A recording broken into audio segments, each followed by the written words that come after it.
Bismillahirrahmanirrahim. Assalamualaikum warahmatullahi wabarakatuh. Kepada yang terhormat Bapak Profesor Dr. Kartono MSI dan Bapak Dr. Mulyono MSI, terima kasih atas kesempatan yang telah diberikan kepada saya. Pada kesempatan kali ini, saya akan memaparkan hasil analisis artikel yang kedua. Perkenalkan, nama saya Hanifah dengan NIM 0401619005.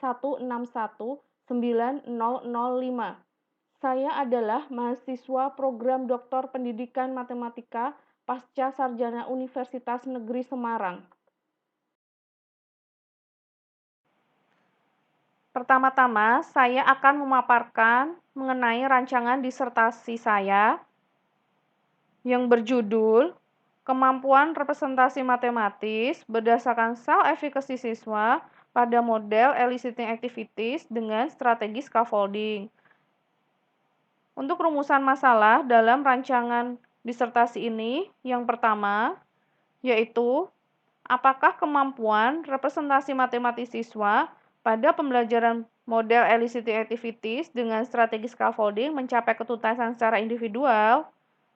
Kemudian yang kedua yaitu bagaimana kemampuan representasi matematis berdasarkan cell efficacy pada pembelajaran model eliciting activities dengan strategi scaffolding. Untuk tujuan penelitian dalam rancangan disertasi ini, yang pertama yaitu untuk mengetahui kemampuan representasi matematis siswa pada pembelajaran model eliciting activities dengan strategi scaffolding mencapai ketuntasan secara individual. Yang kedua yaitu mendeskripsikan kemampuan representasi matematis berdasarkan cell efficacy pada pembelajaran model eliciting activities dengan strategi scaffolding.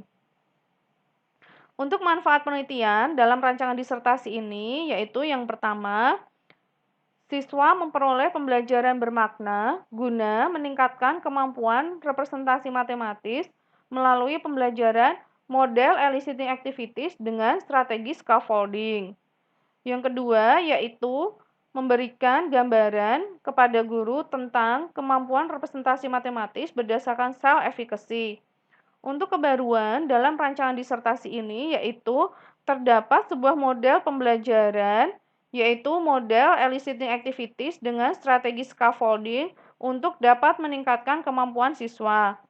Rancangan disertasi ini masih dapat berkembang dan dapat dikembangkan seiring dengan proses bimbingan dengan promotor dan kopromotor.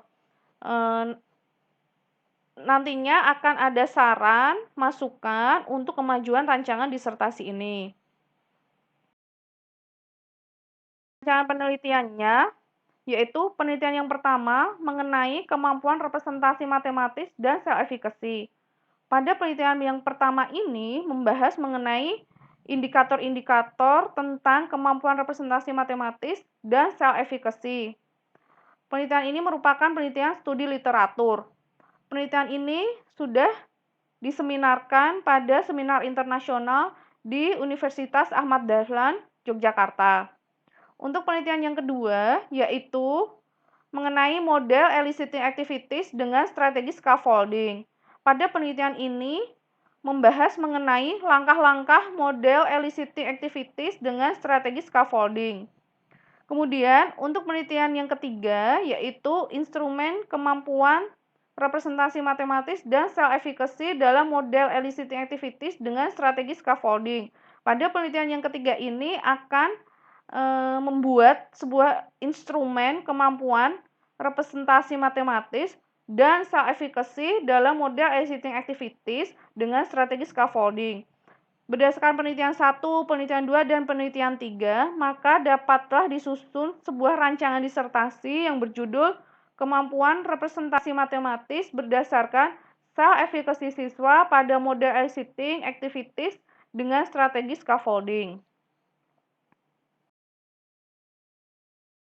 Untuk analisis artikel yang kedua, saya mengambil dari jurnal Elsevier tahun 2018 dengan judul artikelnya yaitu Changing Representation in Contextual Mathematical Problem from Descriptive to Depictive, the Effect on Student Performance.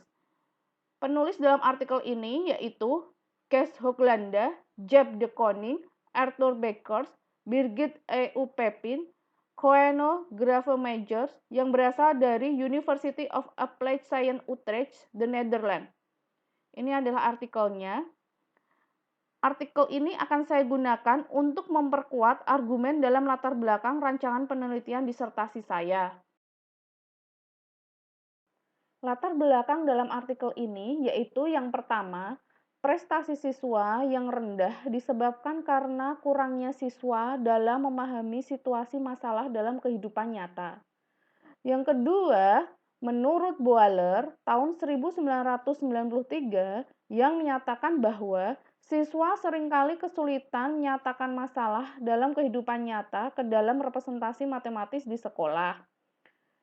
Kemudian yang ketiga, yaitu siswa kesulitan menyatakan sebuah masalah matematika ke dalam bentuk verbal, sehingga siswa kesulitan menuliskan dalam bentuk konsep matematika. Akibatnya, siswa kesulitan menemukan solusinya.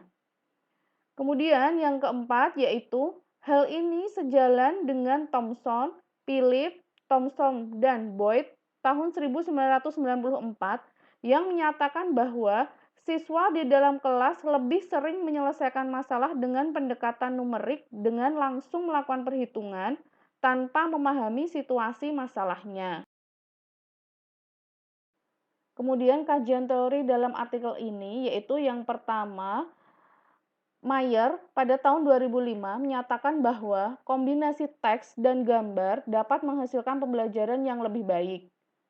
Kemudian yang kedua, Massa dan Mayer tahun 2006 menyatakan bahwa menambahkan alat bantu gambar dalam pembelajaran dapat membantu siswa dalam memahami situasi masalah.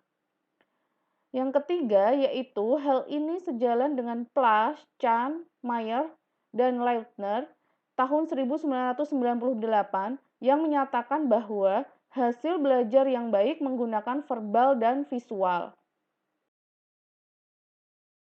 Metode penelitian dalam artikel ini yaitu menggunakan sampel sebanyak 31.842 pada siswa sekolah dasar dan menengah.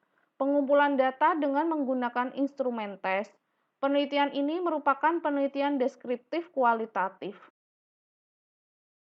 Kemudian, hasil penelitian dalam artikel ini yaitu yang pertama, membuat masalah lebih nyata dapat menghasilkan kinerja siswa yang lebih baik. Kemudian yang kedua yaitu siswa dapat menggambarkan situasi kehidupan nyata ke dalam konsep matematika dengan menggunakan representasi yang jelas.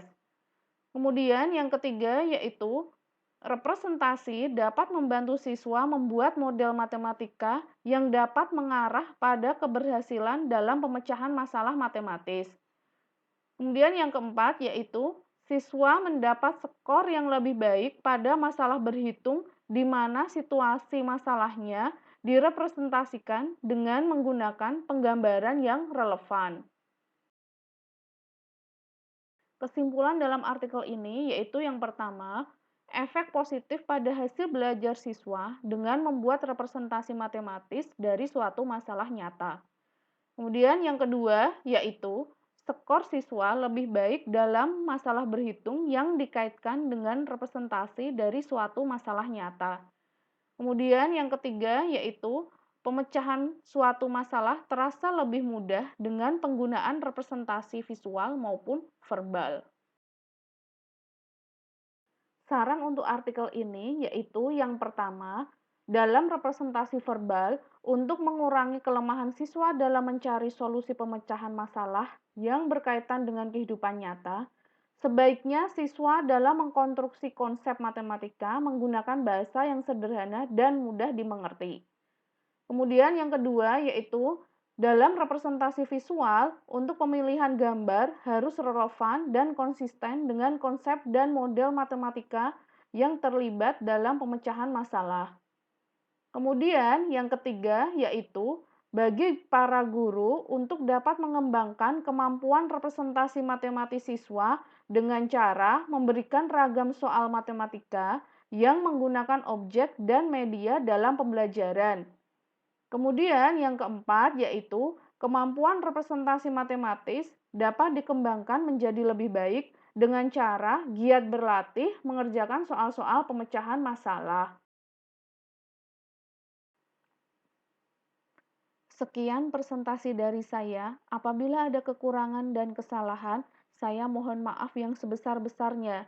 Saya mohon masukan dan saran dari Bapak Profesor Dr. Kartono MSI dan Bapak Dr. Mulyono MSI beserta teman-teman yang lainnya untuk perbaikan analisis artikel ini dan untuk analisis artikel-artikel berikutnya. Sekian dari saya, terima kasih. Wabillahi taufiq wal hidayah. Wassalamualaikum warahmatullahi wabarakatuh.